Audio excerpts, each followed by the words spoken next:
बगीचा का माली वही सबसे अच्छा होता है जिसके बगीचे में सभी तरह का फूल खिलता है जी। चाहे छोटा फूल हो या बड़ा फूल हो, गुलाब का फूल हो या छोटा गेंदा का फूल हो। काहे प्रधानमंत्री की जलवा कम होगा जी? राहुल गांधी सब विदेश राहुल गांधी कहते हैं तो गलत कहते हैं, है चले जाते हैं। वो आते हैं गिड़गिड़ाने लगते हैं, उनको नहीं जाना चाहिए। एक बार की घटना नहीं है, दो बार की घटना है। दोनों बार आए और दोनों बार गए और सत्ता सुख भोगे भी जी। ऐसा तो नहीं है कि वो आए गिड़गिड़ाए। यदि वो कह रहे हैं तो उनकी बात थोड़ी देर के लिए हम मान भी लेते हैं। तो सत्ता सुख तो भोगे 17 महीना तक। और बिहार में एनडीए वर्सेस इंडिया गठबंधन।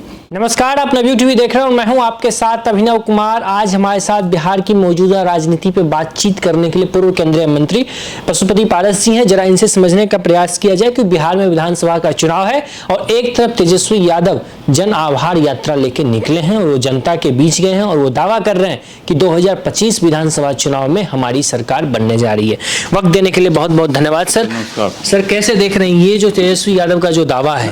और ये 2025 में जो विधानसभा का चुनाव है जी, सभी पॉलिटिकल पार्टी के लोग जी, चाहे एनडीए गठबंधन के लोग हो या इंडिया गठबंधन के लोग हो, सभी लोग अभी से इंटरनल तैयारी लोगों ने की शुरू हो गई है जी।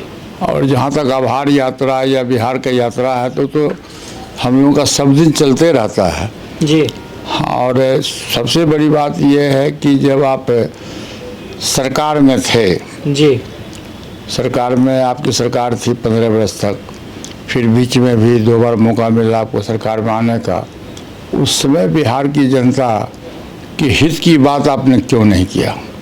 जी। आज आप आभार यात्रा निकाल रहे हैं या पद यात्रा निकाल रहे हैं।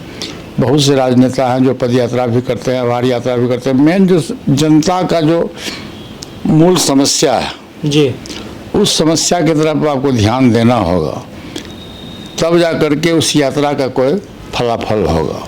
कह रहे हैं हम सरकार बनाएंगे और नीतीश कुमार को लेके वो बहुत गंभीर टिप्पणी वो करते हैं। कहते हैं महागठबंधन में जब उनको आने लगता है नीतीश कुमार और ललन बाबू आते हैं, हमारे पैर में गिड़गिड़ाने लगते हैं, फिर हम उनको गठबंधन में शामिल। काहे चले जाते हैं?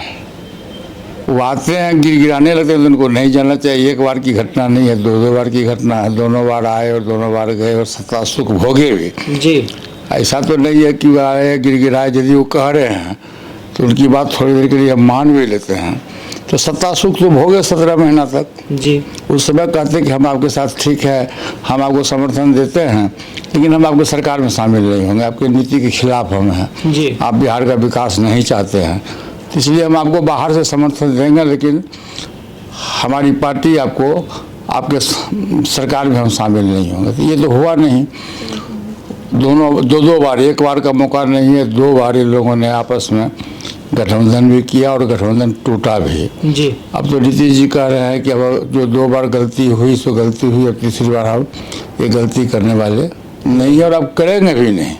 अच्छा सर, क्या लगता है ये जो यात्रा निकाले हैं, इस यात्रा का चुनाव पे कोई असर पड़ेगा? और जो कह रहे हैं कि हम सरकार बना लेंगे, फिर आप लोग का क्या होगा? देखिए, सभी पार्टी के लोग कहते हैं कि हम सरकार बना लेंगे। आप लोग को जानकारी होनी चाहिए कि जितना निर्दलीय उम्मीदवार चुनाव लड़ता है वो भी कहता है कि हम चुनाव जीत रहे हैं जी। लेकिन जब रिजल्ट आता है, जब काउंटिंग होता है, तो उसकी जमानत जब्त हो जाती है। तो ये बात मैं नहीं कह रहा हूँ। मुख्य विपक्षी दल है आरजेडी, इसमें कतई 2 राय नहीं है। और बिहार में एनडीए वर्सेस इंडिया गठबंधन की लड़ाई होगी, लेकिन निश्चित रूप से जी। अभी आपने देखा होगा, लोकसभा का रिजल्ट देखा होगा कि लोग कहते बिहार में ये होगा वो होगा, लेकिन अंततः बिहार में 40 में से 9 सीट हम लोग घटा हुआ। पहले 1 सीट था, इस बार भी 30 सीट हम लोग की जीत हुई, एनडीए गठबंधन की जीत हुई 30 सीट। और यही रिजल्ट मोटा मोटी विधानसभा के चुनाव में भी होगा और 2/3 जी सदस्य 30 सीट का मतलब हुआ 6×3 18, 180 विधानसभा क्षेत्र। तो ये निश्चित रूप से अब मान के चलिए कि 243 में से 180 से लेकर 200 सीट तक एनडीए गठबंधन को बहुमत मिलेगा। अच्छा सर, हम एक सवाल थोड़ा बिहार से हट के पूछते हैं। एक सवाल कि राहुल गांधी जब देश में रहते हैं तो कहते हैं कि ये एनडीए के लोग, चाहे प्रधानमंत्री मोदी, ये लोग आरक्षण विरोधी हैं। कल वो अमेरिका में थे और अमेरिका में नेता प्रतिपक्ष बनने के बाद पहली बार गए। कल अमेरिका में वो कहते हैं कि हमारी जब सरकार आएगी तो हम आरक्षण खत्म करने पे एक बार विचार कर सकते हैं। इसको कैसे? ये तो बिनका उनका वो बयान देखिए। एक बात मैं आपको बता दूं जी, चाहे कोई भी व्यक्ति देश का बड़ा से बड़ा हस्ती हो जी, या छोटा से छोटा व्यक्ति हो, कोई भी देश में संविधान के विरुद्ध, संविधान के तहत बाबा साहब भीमराव अम्बेडकर के द्वारा जो दिया गया संविधान में आरक्षण की व्यवस्था है, जी, आरक्षण की व्यवस्था उन्होंने की थी सामाजिक रूप से, आर्थिक रूप से, शैक्षणिक रूप से जी, जो जात कमजोर है उसको चिन्हित किया गया था। उसमें दलित समाज के लोग आते थे, आदिवासी समाज के लोग आते थे।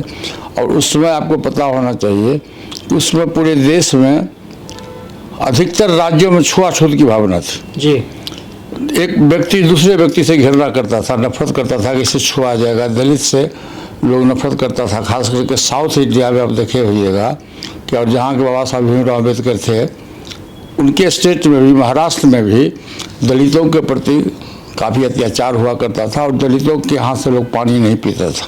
जी, तो ये बाबा साहब भीमराव अम्बेडकर ने प्रैक्टिकली देखा, थ्योरिकली देखा उन्होंने कि दलित की स्थिति बहुत पूरे देश में खराब है। इसलिए उन्होंने संविधान में आरक्षण की व्यवस्था की और उस आरक्षण के तहत बाबा साहब भीमराव अम्बेडकर के द्वारा जो दिया गया संविधान है उसको कोई भी व्यक्ति छेड़छाड़ नहीं कर सकता। यदि छेड़छाड़ करेगा तो देश में आंदोलन खड़ा हो जाएगा। तो मतलब राहुल गांधी जो देश में रहते हैं कहते हैं हम जाति जनगणना करा देंगे, फिर वहीं उधर जाते हैं। उनका बात नहीं जानता हूँ, मैं इतना ही जानता हूँ कि कोई भी व्यक्ति का अधिकार नहीं है कि देश के का जो भारत का संविधान है बाबा साहब भीमराव अम्बेडकर के दिया हुआ, उस संविधान में कोई छेड़छाड़ करे, इसको इस देश की जनता बर्दाश्त नहीं करेगी। जाते जाते क्या प्रधानमंत्री मोदी का जो पहले 2019 में जो दबदबा था, जो जलवा था, वो कहते हैं कि अब खत्म हो गया, पहले प्रधानमंत्री मोदी अब हमसे डरते हैं, वो भले हम अरे कहने के लिए तो कुछ काहे प्रधानमंत्री का जलवा कम होगा जी। राहुल गांधी सब राहुल गांधी कहते तो गलत कहते हैं। आज के तारीख में आप देखिए 1 अरब 40 करोड़ की आबादी है अपने देश में और 90 से 95% जो सर्वे रिपोर्ट आया है, अपने देश की बात छोड़िए पूरे विश्व का जो रिपोर्ट आया है उस पूरे विश्व के रिपोर्ट में भी सर्वमान्य नेताओं के रूप में और सबसे लोकप्रिय नेताओं के रूप में हमारे देश के प्रधानमंत्री का नाम आया। और देश में 1 अरब 40 करोड़ की आबादी है तो वो ऐसे व्यक्ति हैं जो पूरे आबादी के लोगों को, देखिए बगीचा का माली वही सबसे अच्छा होता है जिसके बगीचे में सभी तरह का फूल खिलता है जी, चाहे छोटा फूल हो या बड़ा फूल हो, गुलाब का फूल हो या छोटा गेंदा का फूल हो। तो इस देश में 1 अरब 40 करोड़ की आबादी है और 1 अरब 40 करोड़ की आबादी में जो हमारे देश के प्रधानमंत्री हैं, गरीबों का, विद्यार्थियों का, छात्र का, नौजवान का, किसान का, दलित का, मजदूर का, आदिवासी का, इवन कि अकलियत के लोगों का भी, ऊंची जाति के जो गरीब लोग हैं उनकी भी वो ख्याल रखते हैं। इसलिए ये बात राहुल गांधी जी का कहना 100% गलत है।